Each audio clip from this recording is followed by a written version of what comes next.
as John sets up, I think this is a really good third presentation to finish off with. Very interesting that we're talking about La Trobe and the strategic partnership we had with them. We're not wedded to one organisation necessarily, and John is going to talk us through a project and a relationship which involves Delft University and the Vrije University in the Netherlands. Afternoon. Well, as Simon says, I'm here today to talk about a course that we run in collaboration with TU Delft and VU Amsterdam. Bit of a misnomer, there are no stroopwafle in the talk. I have got some stroopwafle down in front here, which you are welcome to share in at the end. But what I want to talk about today is special topics in sports engineering. So, my job, I'm a researcher, but I also course lead MSc Sports Engineering. I spend about a third of my time doing teaching-related activity. And we have a partnership going, as Simon said, with TU Delft and VU Amsterdam, the Vrije Universiteit Amsterdam. And we're part of the A4SEE network, which is a network of European universities who work in sports engineering and sports science, coupled in with a number of industrial partners. And for the last 4 years, we've been running a 2-week intensive special topics course in the Netherlands at TU Delft, under activity that is very much funded by Erasmus Plus and ISEA. The course itself occurs in Delft, a very, very beautiful city in the Netherlands, a horrendously expensive city to stay in the Netherlands, if I'm honest. The majority of the course occurs down here, so we've got Amsterdam, kind of central in the Netherlands. We're down in Delft, about an hour's train ride away. But we also use Alkmaar, so we go to take the students up to the velodrome in Alkmaar as part of this course, about an hour and a half away on the coach. Everywhere you go in the Netherlands, and surprisingly, you find bikes. And Delft is a perfect place to study bikes, whether you like wooden bikes, or you can just look at bikes while you're discussing the day at the end of the day. The university that we partner with, TU Delft, technical university, one of the leading technical universities in the world. Truly, truly inspirational place to go and visit. If you ever get the chance to go there, do. You just find students in nooks and crannies everywhere working on research projects, really getting stuck in alongside the academics. The team down here are quite topical at the moment. Delft have set up something they call their dream teams. They take their students, they effectively take a sabbatical a year out of their studies, and they work on some sort of challenge. Okay? Normally a human-powered challenge, be it human-powered cycling here, and the Dutch team, women's team recently took the land speed record, be it on rowing, sailing, all sorts of different bits and pieces. They're also building rockets to go into space. Student teams, they organise themselves and they fund themselves for a year doing this. So truly, truly inspirational, interesting place to visit. We go there to say, and we basically take our cohort of students. We have students come down across from Chemnitz in East Germany, we have students from Amsterdam. We're taking sports engineers. VU are bringing in sports scientists, Delft are bringing in a range of disciplines, and again, Chemnitz bring in engineers as well. And what we do is we get them to work in collaborative international teams to basically undertake a task over 2 weeks. And as it's a city of cycling, it makes sense to do something around bikes. So typically what we're asking them to do is we ask them to create predictive models for a track cyclist. This is a task that is something that they might find themselves doing fairly regularly in the real world. As sports engineers, we spend a lot of our time developing predictive models to understand how our equipment is going to evolve and progress, and how it might influence the track times. What we challenged our students to do was to predict a flying lap from a standing start, but because we found our students are getting pretty good at this task. We also asked them to predict how far a cyclist can then coast to a standstill whilst doubling or halving their drag, which isn't as straightforward as it sounds. It's actually quite a technical challenge for them to get right. Students basically get that is their brief, and then we let them loose. Of course, there's a lot of questions that immediately come straight back at us of where are we going to get a bike from? Well, that's not our problem, and you're in the Netherlands, you can pull one out of a canal if need be. How are we going to understand this? How are we going to get the dimensions of the velodrome? How are we going to get accurate models?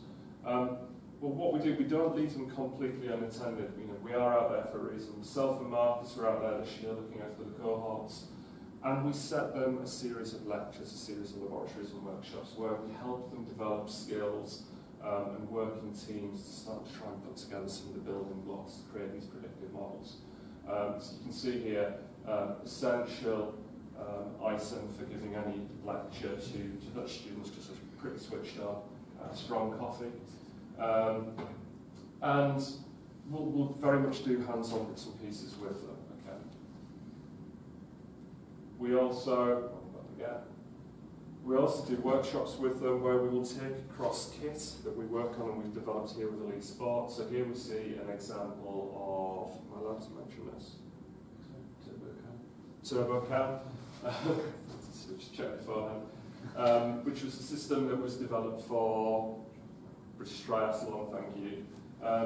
And it's very much linking various camera systems to understand frontal area measurements at the same time linking into power outputs on the bike, so the students can start to get an idea of what their cyclists might achieve and coast down to bits and pieces. We also take them across to Vrije Amsterdam, to the physiology labs out there. Very, very similar setup to what we've got here at Sheffield Hallam. If I'm honest, I think our labs are a little bit shinier. But again, it presents students a chance to understand the power models that they might be building around their athletes. So we get them to do Wingate tests, we get them to do VO2 max on the bike as well. Provides a pretty interesting challenge for our students because all the instructions that are provided in the lab are written in Dutch. So they have to work on their language skills a bit as well, and collaboration skills together. The other thing that this course allows them to do is to gain a real insight into what goes on in elite sport. Okay, so TU Delft are very much mixed up with the Dutch national squads. The Dutch, a bit like us, look to universities to help fund their or support their athletes in their technical programs. What we find though with the Dutch universities is they're incredibly open with what they're doing. In that we were able to take our students this year into the wind tunnels. The Dutch national squad were in there preparing their bikes for Tokyo 2020, and they were able to see the new track bikes, see the athletes in the tunnel and ask lots of questions. We wouldn't get near a wind tunnel in the UK doing that in the British scene.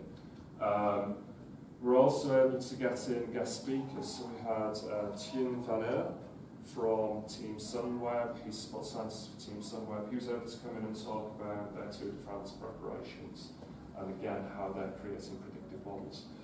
So they're not only applying skills that they would be using in the real world, they're also getting that interaction with those working in elite sports in the real world as well. I've kind of waffled on kind of enough about it. It's probably easier, hopefully this works, if I show you a quick video which shows what the students got up to in their time out there. I never made it, but I know what it takes. I'm motivated by a mix of emotion and mistakes, and I'm reading stuff so I can understand it fully, appreciate my standing, go out of this world.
So that gives you a kind of idea of the sort of activities students got up to.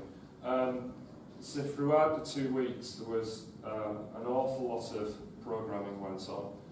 There was an awful lot of experimentation went on as well. So the students there used a variety of methods to try and get the ledger out. Everything from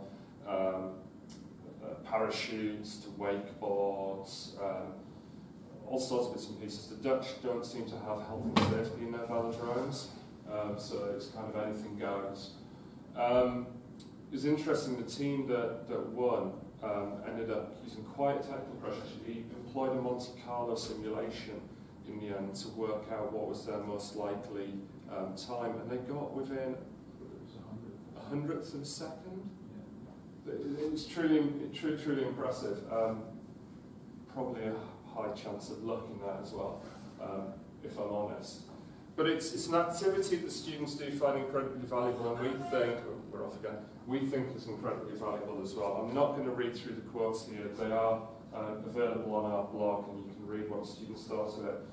But this is a trip that not only allows the students to really apply what they're learning here, the skill sets, so they're getting to learn from elite sport, they're getting to work with different nationalities, different learning styles, and opening up to those opportunities as well. And it goes down really, really well with students, and we see them really grow as an example of it. It's also something that goes down pretty well on their CVs, we find. The Delft trip is mirrored by a shorter exchange that we do as well in Sheffield. So we run a hackathon event here. We've been running this for a few years now, where the Dutch students and German students come across to us. This will, this year, in theory, be running on the 14th and 15th of November, if anybody can get in or out by then.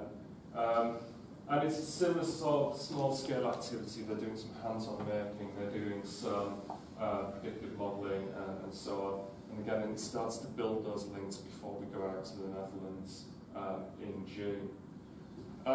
That's kind of very much everything that I wanted to say today. Thank you for your attention. If there are any questions, I'll be happy to field them.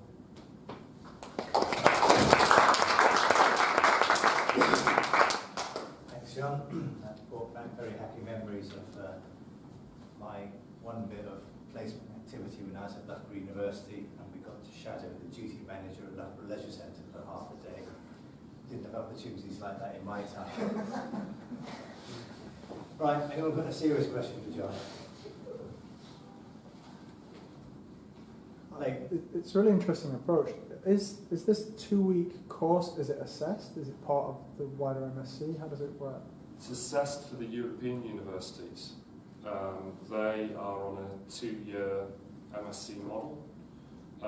Unfortunately for our students, it isn't assessed because we can't fit it into our modular system, unfortunately. However, that said, our students, they go out there and they really get stuck in. It's really nice to see because obviously it counts for the Dutch students, it counts for the German students, and our lot realise that, and they really graft alongside them. It's kind of kicking them out of the university business at the end of the day. So yeah, it's nice to see.